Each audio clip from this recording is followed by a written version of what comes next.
తీసుకొచ్చేస్తా. గట్టి పట్టుకో హర్ష, మొబైల్ పట్టుకోవాలన్నా.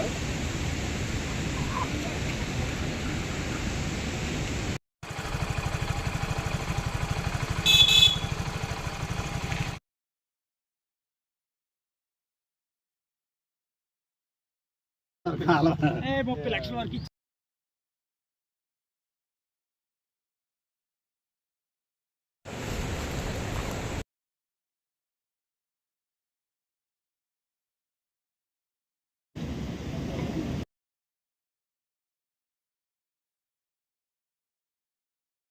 ఇచ్చేస్తాడు.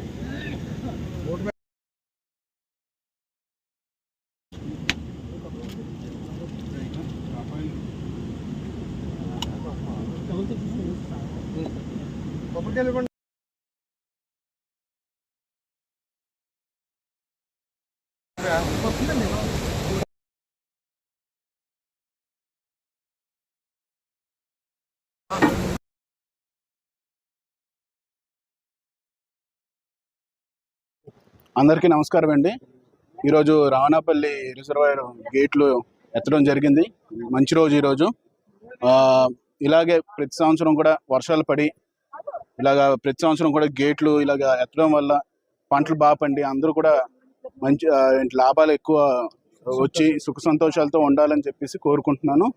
ఇంకోటి, ప్రతి సంవత్సరం ప్రతిసారి కూడా రావణపల్లి రిజర్వాయర్ని కాపాడేది టీడీపీ ప్రభుత్వమే.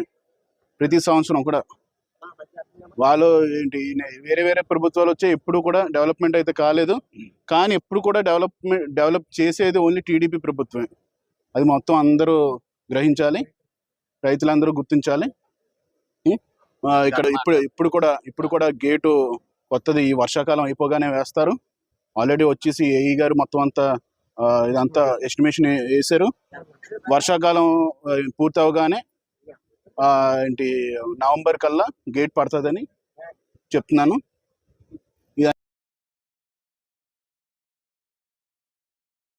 అండి, రావణపల్లి రిజర్వాయర్ కింద సుమారుగా 3000 ఎకరాల ఆయకట్టు దీని కింద ఉందండి. దీని క్యాచ్మెంట్ ఏరియా మనకి 267 ఎకరాల క్యాచ్మెంట్ ఏరియా కూడా ఉంది. పైనుంచి మనకు వచ్చేవారు. ప్రస్తుతానికి ప్రజెంట్ రిజర్వాయర్ లెవెల్ 358.90 ఫీట్స్ ఉన్నది. దీని బయటికి పోయే డిశ్చార్జ్ 215 క్యూసెక్స్ బయటికి పోతుందండి. ప్రస్తుతానికి రిజర్వాయర్ కింద మొత్తం 85% మొత్తం నాట్లు కూడా అయిపోయినాయి ప్రస్తుతానికి. ఈ గేట్లు కూడా మొన్న అయ్యన్ పాత్రి గారు రీసెంట్గా ఇచ్చేసిన మనకి ఎస్టిమేట్లో శాంక్షన్ అయినాయి. మొన్న గండి పడింది, గండి కూడా యుద్ధ ప్రాతిపదిక మీద క్లియర్ చేయించారు సార్ దగ్గర నుండి. మనకి మన కిందన ఉన్న ఆయకట్టు రైతులు కూడా మనకి నీరు అవసరం ఉంది. మనం గేట్లు దానికి తదుపరి మనం గేట్ల ఓపెనింగ్కి మనం ఇచ్చేసుకున్నాం. పేరు సూర్యనారాయణరావు, నర్సీపట్నం.